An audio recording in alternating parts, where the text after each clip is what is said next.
دین کا مل جانا یہ بہت بڑی سعادت مندی ہے۔ اللہ کے رسول صلی اللہ علیہ وآلہ وسلم کا ارشاد گرامی ہے، حضور فرماتے ہیں کہ میں یرید اللہ بہ خیرا یفقہہ فی الدین، اللہ تعالیٰ جس شخص سے بھلائی کا ارادہ کرتا ہے اسے دین کی سمجھ بوجھ عطا کر دیتا ہے۔ جو جتنا بڑا ہوتا ہے، جتنا فہم و فراست والا ہوتا ہے، جتنا حکیم ہوتا ہے، جتنا بصیر ہوتا ہے، تو وہ اس قدر بڑا انعام عطا کرتا ہے۔ اللہ تعالیٰ اس کی قدرت یہ ہے کہ ان اللہ علی کل شیء قدیر، وہ ہر چیز کے اوپر قدرت رکھتا ہے اور وہ حکیم ہے، وہ حکمتوں کا عطا کرنے والا ہے۔ تو اب جب وہ کسی بندے سے بھلائی کا ارادہ کرے گا تو وہ کیا عطا کرے گا؟ جو اس کو سب سے اچھا لگتا ہے،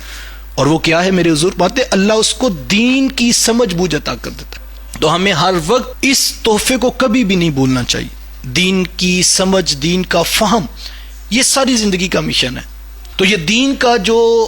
ذوق ہے، دین کی جو جستجو ہے، جو تلاش ہے کہ مجھے رب کا قرب نصیب ہو، دین کا علم نصیب ہو، مجھے قرآن کا فہم نصیب ہو، یہ اتنی بڑی تڑپ ہے۔ اور اچھے سے اچھا، بہتر سے بہتر جب آپ سیکھنے کا مزاج پیدا کر لیں گے تو ایک وقت آئے گا کہ جب ممبر پر گفتگو ہو رہی ہوگی تو آپ نیچے بیٹھ کر یہ فیصلہ کر سکتے ہیں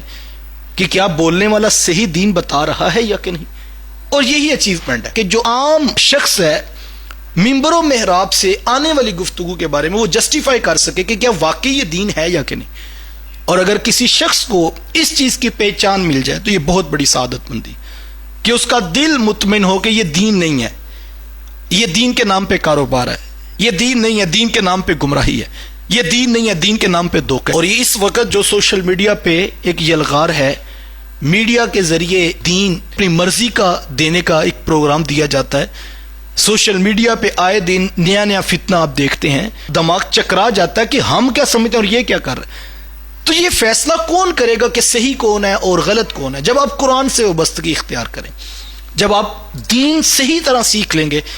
تو پھر آپ کے لیے کوئی بھی چمکتی ہوئی چیز ایک دم آپ کو اپنی طرف اٹریکٹ نہیں کرے گی، چونکہ آپ کو پتا ہوگا یہ تو بنیادی طور پہ دین جانتے نہیں، اور ہم نے جو ایک سفر کیا اور اس کے بعد ہمیں آج نتیجے کا پتہ ہے۔ تو اس لیے ہمیں بڑا ضروری ہے کہ ہم لوگ اس کے اوپر فوکس کریں اور ہم جو ہے وہ اپنے حصے کا دین ضرور سیکھ لیں۔ اور یہ بات یاد رکھیں، یہ ہمارے آباء و اجداد کا وہ تحفہ ہے جو انہوں نے بھوک اور پیاس کاٹ کر، سختیاں جھیل کر ہم تک پہنچایا، اور جو تحفہ ہمارے تک پہنچا ہے یہ ورثہ ہے ہمارے آباء و اجداد کا۔ اگر ہم اپنی اگلی نسلوں میں یہ منتقل نہ کر سکیں، کل وہ ہمارے گریبان پکڑیں گے کہ تمہارے تک دین جو پہنچایا تھا تم نے آگے کیوں نہیں منتقل کیا تھا،